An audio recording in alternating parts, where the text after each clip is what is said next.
మాట ఇచ్చాడంటే చేస్తాడంతే అని వైసీపీ అధినేత జగన్ పై ఆయన అధికారంలోకి రాకముందు ఓ నానుడి ఉండేది. అయితే ఆయన అధికారంలోకి వచ్చిన తర్వాత ఇచ్చిన వాగ్దానాలను అమలు చేయకపోవడం, ఇచ్చిన మాటలు వమ్ము కావడంతో ప్రజలు వైసీపీని గద్దెదించారు. ఇది గడిచిన చరిత్ర.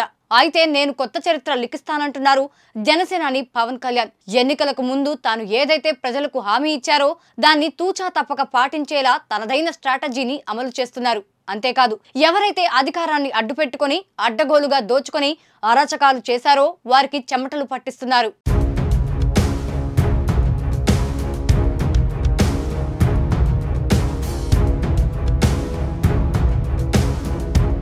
పిఠాపురం నుండి ఎమ్మెల్యేగా గెలిచి డిప్యూటీ సీఎంగా ప్రస్తుత కూటమి ప్రభుత్వంలో నెంబర్ 2గా పవన్ కళ్యాణ్ పనిచేస్తున్నారు. తాను చేపట్టిన శాఖలపై వరుస సమీక్షలు చేస్తూనే మరోవైపు గతంలో ప్రజలు ఎదుర్కొన్న ఇబ్బందులపై సైతం దృష్టి సారిస్తున్నారు. పిఠాపురం ప్రజలు తనను గెలిపించినందుకు కృతజ్ఞతగా ఆ నియోజకవర్గాన్ని దేశంలోనే అద్భుతంగా తీర్చిదిద్దుతానని పవన్ హామీ ఇచ్చారు. అంతేకాదు, మరోవైపు జనసేనను టార్గెట్ చేసుకుని తన ఓటమి లక్ష్యంగా ఎవరైతే పనిచేశారో వారందరికీ చుక్కలు చూపించే ప్రయత్నం సైతం చేస్తున్నారు పవన్ కళ్యాణ్.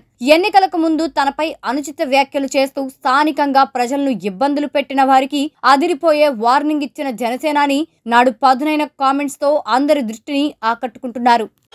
ఏంటి నువ్వు ఎక్కువ చేస్తున్నావు, ఇలా చేస్తే నేను చంపేస్తామని బెదిరిస్తా ఉన్నాను. ఈ ద్వారంపూడి చంద్రశేఖర్ రెడ్డి దగ్గర, ఈ గూండా దగ్గర ఒక 50 మంది క్రిమినల్ గ్యాంగ్స్ నెంబర్ ప్లేట్ లేని బైకుల్లో తిరుగుతూ అందరినీ బెదిరిస్తూ ఉన్నారు. ద్వారంపూడి చంద్రశేఖర్ రెడ్డి దగ్గర ఉన్న గూండాలందరికీ నేను కాకినాడ నడిబొడ్డు నుంచి చెప్తున్నా, మీ పద్ధతి మార్చుకుంటారా మార్చుకోండి. మీ అందరినీ నాకు అవకాశం వచ్చిన రోజున, అధికారం వచ్చిన రోజున ప్రతి ఒక్కరిని గుర్తుపెట్టి వీధి వీధి తన్ని తన్ని తన్ని తన్ని తీసుకెళ్తాను. గుర్తుపెట్టుకోండి, శండాలు ఒలిపించేస్తాను ఒక్కొక్కడికి. ద్వారంపూడి చంద్రశేఖర్ రెడ్డి, నువ్వు ఆడపిల్లల జోలికొచ్చినా,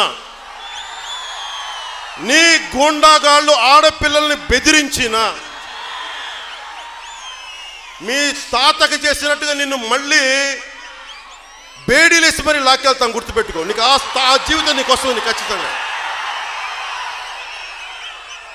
మీ తాతకి డిటి నాయక్ చేశాడు. చూశారు కదా, ఎన్నికలకు ముందు ద్వారంపూడి అక్రమాలు టార్గెట్ గా విమర్శలు సంధించిన పవన్ కళ్యాణ్ అధికారంలోకి వచ్చిన తర్వాత అన్నంత పని చేశారు. ముందుగా వైసీపీ అధికారంలో ఉన్నప్పుడు ద్వారంపూడి చంద్రశేఖర్ రెడ్డికి వంత పలికి ఆయన అక్రమాల్లో భాగమైన వారందరికీ బియ్యం అక్రమ నిలువలపై చర్యలు తీసుకుని సైలెంట్ గా సంకేతాలు పంపించారు. ఆపై అసలు స్టెప్ ద్వారంపూడి పైనే పడింది. ద్వారంపూడి నిబంధనలకు విరుద్ధంగా నిర్మించిన భవనాలకు అధికారులు నోటీసులు ఇవ్వడంతో పాటు పనిలోకి దిగారు. ఏవైతే అక్రమంగా ఉన్నాయో వాటి కూల్చివేత షురూ చేశారు. దీంతో మొన్నటి వరకు చక్రం తిప్పిన ద్వారంపూడి తన సామ్రాజ్యాన్ని అడ్డుకోవడానికి ఒకరొచ్చారని తెలుసుకొని ఊగిపోయారు. తన అనుచరులతో కలిసి అక్రమ నిర్మాణాల వద్దకు వెళ్లి హడావిడి చేసేందుకు ప్రయత్నించారు. కానీ మొన్నటి వరకు సలాం కొట్టిన పోలీసులే నేడు ఆయన్ని అడ్డుకొని ఇంటికి పంపించారు.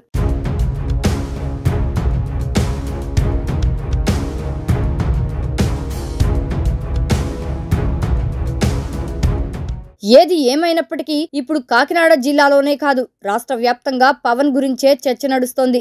ఎన్నికలకు ముందు పవన్ చేసిన హెచ్చరికలు అందరూ చేసేవే, ఆ తరువాత మర్చిపోయేవే అని అందరూ భావిస్తారు. కానీ అందరి తిక్కలు తీర్చే తన లెక్కలు వేరని పవన్ తనదైన స్ట్రాటజీని డిప్యూటీ సీఎం హోదాలో అమలు చేస్తున్నారు. అటు పేట్రేగిన వారిపై బెత్తం చూపిస్తూనే ఇటు తనను నమ్మిన ప్రజలకు ప్రేమను పంచుతున్నారు పవన్ కళ్యాణ్.